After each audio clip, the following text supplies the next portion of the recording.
इसलिए हनुमान जी महाराज चिरजीवी हैं। यत्र यत्र रघुनाथ कीर्तनम तत्र तत्र कृतमस्तकांजलिम वाष्पवारी परिपूर्ण लोचनम मारुति नमत राक्षसांतकम। हनुमान जी महाराज वीर हैं, योद्धा हैं। आपने देखा होगा उनके हाथ में सदैव शस्त्र विभूषित रहता है, आभूषित रहता है। गदा उनका मुख्य शस्त्र है। तथापि हनुमान जी महाराज उस गदा के अभिमान से कभी चूर नहीं हुए। उसके प्रयोग की आपने कहीं कोई शैली नहीं देखी होगी कि एक गदा मारा।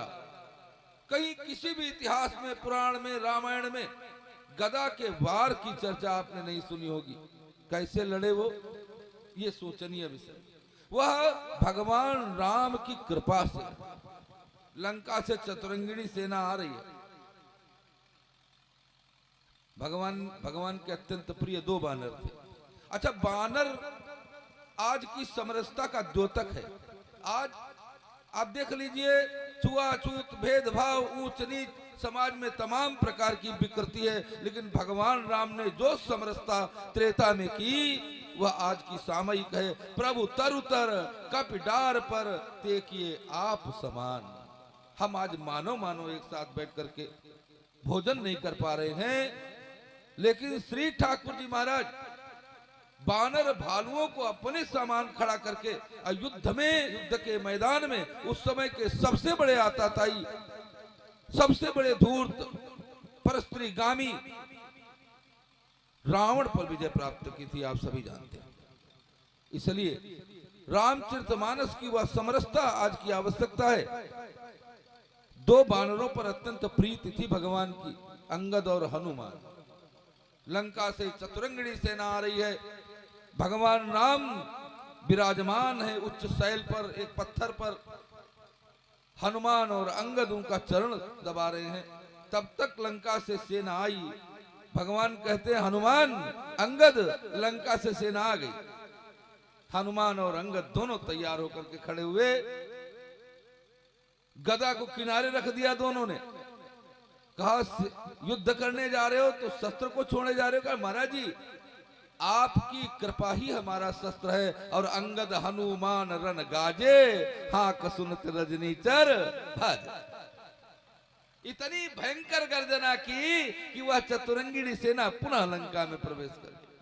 एक ही बार नहीं, रामायण के युद्ध में नहीं, महाभारत के युद्ध में श्री हनुमान जी महाराज ने अर्जुन की पताका पर अपना स्थान इसलिए ग्रहण किया कि भक्त और भगवान दोनों ने प्रण कर लिया कि हम शस्त्र नहीं उठाएंगे।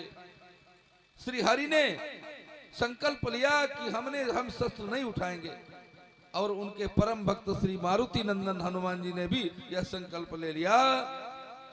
बड़े कातर दृष्टि से उनके अनुज भीम ने हनुमान जी महाराज को देखा।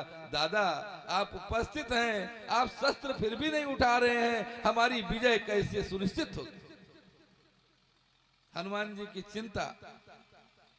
उस विजय को लेकर के दोनों सेनाएं आमने सामने खड़ी हैं। पांचजन्यम ऋषिकेशो देवदत्तम धनंजय पौंड्रम दधमम महाशंखम भीम कर्माय प्रकोदरः अनंत विजयो राजा कुंती पुत्रो युधिष्ठिरः नकुलः सहदेवश्च सुघोष मणिपुष्पकौ। इन शंखों को बजाना आरंभ किया। शंख युद्ध के आरंभ का संकेत है। सभी सेनानियों ने अपने अपने शंखों को निकाल करके शंख ध्वनि आरंभ कर दी। वह शंख ध्वनि वातावरण में ऐसी गुंजायमान हुई कि मानो मेरु पर्वत आपस में टकरा रहे हो। हनुमान जी महाराज ने टटोला, यार मैं भी वीर हूं, हमारे पास तो शंख है नहीं, अब हम क्या करें? पताका पर तो विराजमान है। हनुमान जी ने उस पताका को मजबूती के साथ पकड़ा। तुलसी बाबा कहते हैं कि भारत में पारथ के रथ के तु कपिराज गाजो सुनि कुरुराज दल हलबल। इतनी जोर गर्जना की कि कौरव में भगदड़ मच गई। कहो द्रोण भीषम समीर सुत महावीर वीर रस बार निधि जाको बल जल। भागती हुई सेना को ललकार करके भीष्म और द्रोण कहते हैं, सावधान सेनानियों, मत भागो। अरे ये तो श्री हनुमान जी महाराज हैं, उनकी गर्दना है। कौरव सेना पीछे पलट कर देखती है, हनुमान जी महाराज है कहाँ? कहा अर्जुन की पताका पर विराजमान है। नाय नाय मात जोर जोर हाथ जोधा कहें, हनुमान देखे जग जीवन को फल भोग।